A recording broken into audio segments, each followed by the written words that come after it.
क्या हाल है दोस्तों। आप सभी का स्वागत है फ्रेंड्स फिजिक्स में।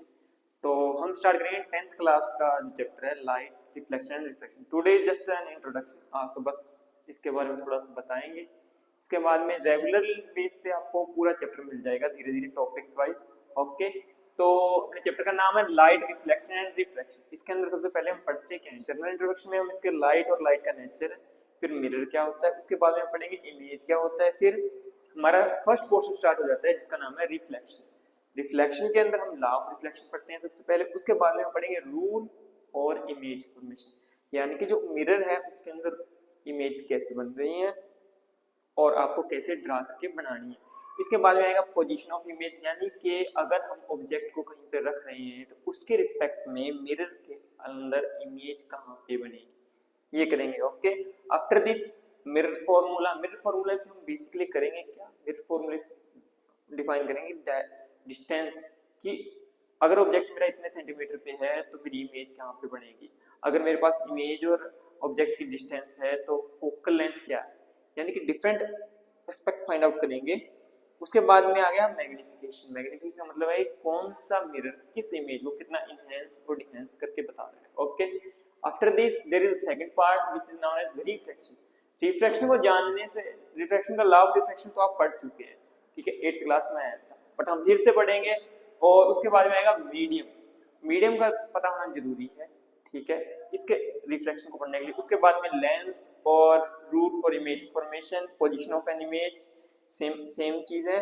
लेंस फॉर्मूला, मैग्निफिकेशन और power of lens. Okay, power of lens के अंदर क्या करेंगे हम कि अगर 2-3 लेंस ले लें, उनको ऐड कर दें तो कितने ऑब्जेक्ट की पावर, मतलब इमेज को कितना इनहेंस या डिहेंस कर सकता है। ओके, इसके अंदर एक चीज रह गई हमारे पास जो आएगी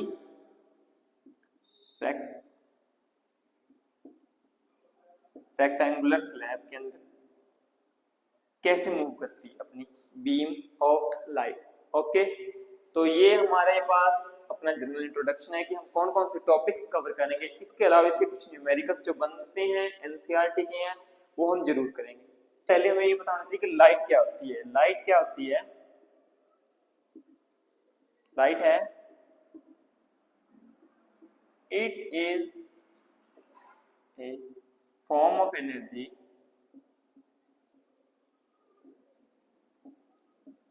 which help us to see।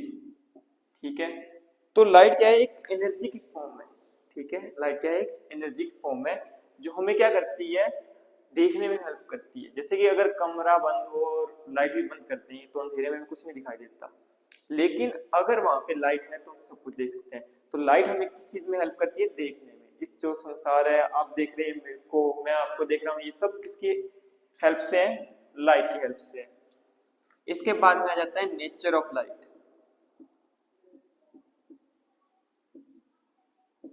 Nature of light कि लाइट का नेचर क्या है। लाइट के बेसिकली दो नेचर होते हैं, ठीक है, एक तो होगा इसका पार्टिकल और वेव नेचर, ठीक है। इसको अगर टॉपिक को मैं चेंज करना चाहूँ तो इसको यहाँ पे ऐसे कर सकता हूँ, कैरेक्टरिस्टिक्स ऑफ लाइट। ओके, ये सेम चीज होगी, नेचर और कैरेक्टरिस्टिक, ठीक है। तो सबसे पहला है कि light is an electromagnetic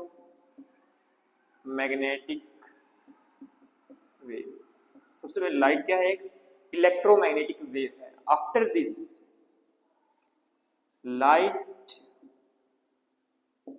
is light contains, हम इसको ऐसे लिख सकते हैं, light contains particle which are photons. Light के अंदर क्या होते हैं? फोटॉन्स होते हैं, ठीक है। थर्ड, आप सभी को पता होना चाहिए कि स्पीड ऑफ लाइट जो होती है, speed of light is 3 into 10 raised to power 8 metre per second.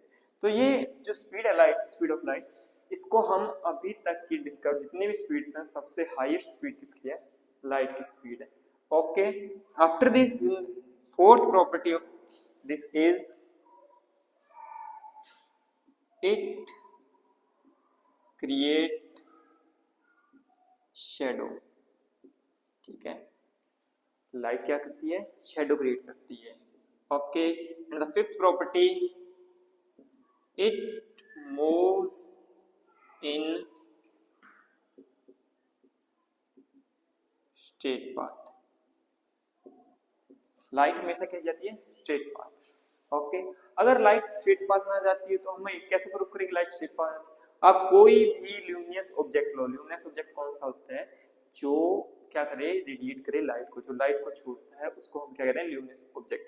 या फिर जैसे कि हमारा बल्ब है, अगर हम बल्ब के आगे अपना हाथ लगाते हैं तो इसके पीछे शेडो क्रिएट हो जाती है। ठीक है, अगर लाइट का बिहेवियर स्ट्रेट पाथ ना होता तो क्या होता कि लाइट मूव कर जाती है इसके ऊपर से और वापस पीछे बढ़ जाती है, लेकिन हमें शेडो क्रिएट मिलती है। तो इसका मतलब ये है कि जहां पे लाइट रुक गई वहां पे वो रुकी गई।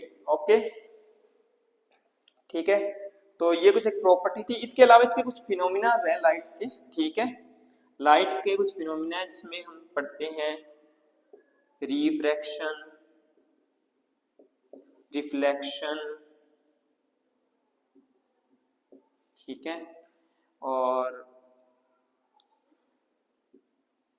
Interference, extras. मतलब लाइट बहुत से फिनोमिना शो करती है, लेकिन हम यहाँ पे सिर्फ दो ही पढ़ेंगे, रिफ्लेक्शन और रिफ्रैक्शन।